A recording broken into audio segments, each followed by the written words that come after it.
I got a couple questions for him. First off, well, actually, I guess the band has been together 7 years, but Kev, John, and John all went to high school together, and James has been in the band for 2 years, so I guess it would be 7, but a variation of 7 years. all right, and you guys got James in a sort of odd way. Weren't you the one who sort of listened to the tape on your way to practice or something? It wasn't me individually, actually. Who got it first? You did, Mike? Oh, Kev did, yeah. Talk to Kev. Kev? Hi. Yeah, we had been working with a singer for about 2 or 3 months, and we were almost ready to take him. And we got James's tape in the mail through somebody who worked at Mechanic, our old label. And I was listening to it, and I liked it a lot, but I didn't want to stir up any trouble or anything. But I played it for Mike, and I played it for John. And individually, everybody loved it. So, to make a long story short, we booted this guy and had James come down, and we liked him. And you guys worked with John Arch for a while? What was the relationship there? It was a pretty short relationship. I mean, we've been... Can you people simmer down back there? Excuse me. Anyway, we've been friends with John for years, as well as the other guys in Fates Warning, and we were constantly, urging John to get back in the music scene because we missed his voice as fans.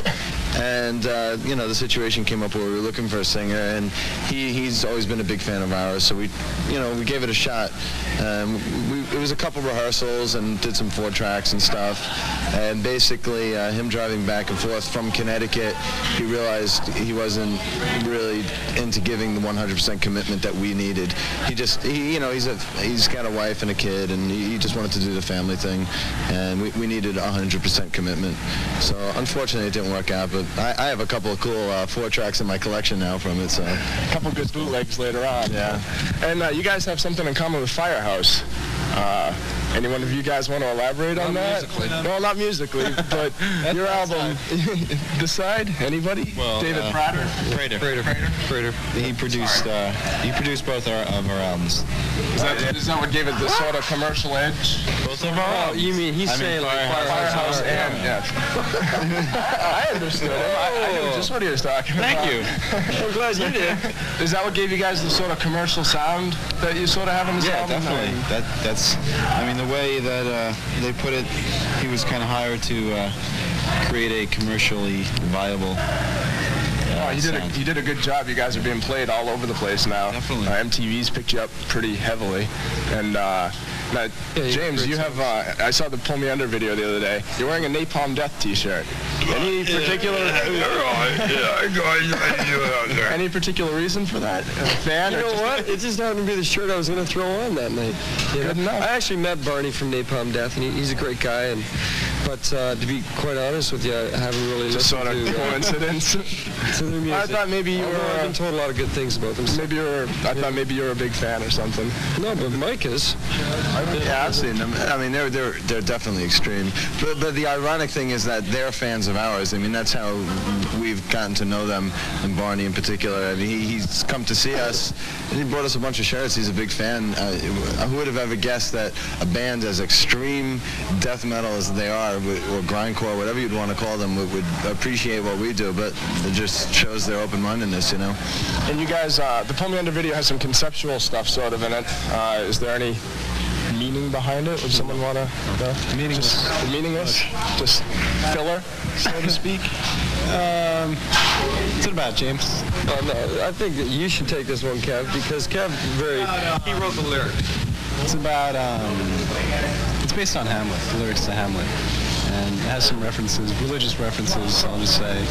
And whether it came across in the video or not is pretty much argumentative. Whatever. Anyway, we had a limited budget, and not all the ideas that we had came across in the video. So it's a confusing video, but... All right, one final thing before we play the Pull Me Under video. Now, Mike and John Fortner, I had to do this. You had to ask us. You guys, I saw an older videotape. Whatever you do not insert the clip of whatever this is you're going to talk about. I don't think we have permission to insert the clip. Thank God. I saw you guys on a videotape. You guys were at MTV Studios for Queensryche right before or right after the Grammys. Can we just explain what happened? Well, you see, I don't know about you, Mike, but I wasn't really familiar with the show, like the audience. Yeah. So it was like somebody told us, yeah, I got tickets to see Queensryche at MTV. It's until they're interviewed. So we decided to go. We got there, and everybody was about 13 to 14 years old, and we like stuck out like a sore thumb. We're just sitting there like, with this guy, a friend of ours named Slash, who looks like a weeping willow tree. And we like just stuck out like incredibly, and you know they sit you down and like you have to sit really close together on these couches and stuff like that and clap and everything.